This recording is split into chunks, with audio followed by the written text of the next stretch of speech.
நீங்கள் இந்த சிக்கலில் இருந்து வெளிவாருங்கள்.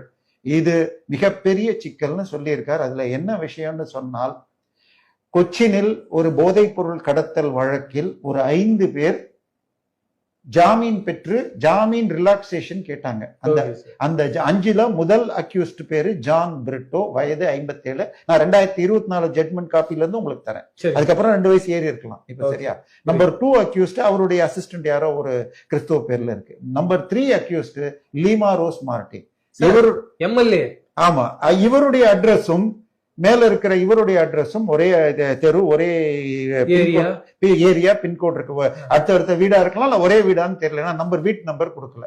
3ஆவதாக இருப்பது டெய்சி, 4ஆவதாக இருப்பது டெய்சி ஆதவ் அர்ஜுனா. சோ இது 5 பேர். இது அதுல ஒருவருக்கு போய் நான் வெளிநாட்டுக்கு போறதுக்கு எனக்கு இது ஈடிட்ட பர்மிஷன் வாங்குறது எக்ஸம்ஷன் கொடுங்கன்னு கேட்டாங்க. அதை கொடுத்த உடனே மீதி 4 பேரும் கேட்ட ஜட்மெண்ட்டை உங்களுக்கு அனுப்பிச்சிருக்கேன். நான் உங்களுக்கு ஸ்கிரீன்ஷாட் அனுப்புறேன்.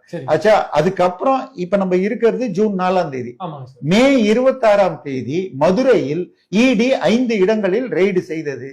அதில் 88 கோடி ரூபாய்க்கு கொக்கைனும் 150 கோடி மதிப்புள்ள மெத்தபடைமினும் வேறு சில போதைப் பொருட்களும் கிடைத்தன.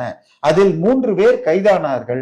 அந்த 3 பேரும் இந்த சரக்குகளை ஆபரேட் செய்யும் கிங் பின் திரு ஜான் பிரிட்டோ, லீமா ரோஸ் மார்டினுடைய சகோதரர், மூத்த சகோதரர் அப்படின்னு சொல்லியிருக்காங்க. இப்ப டெய்சி மார்டினுக்கும் அந்த பணம் போயிருக்கிறது என்று சொன்னால், வாய்ஸ் ஆஃப் காமன் மிக முக்கியமான ஆதவ் அர்ஜுனாவுடைய இயக்கம், அந்த நிறுவனத்தின் காரில் தான் திரு விஜய் அவர்கள் பதவியேற்பதற்கு சென்றார். அதன் பிறகு தன்னுடைய சொந்த காரை இப்ப யூஸ் பண்றார்.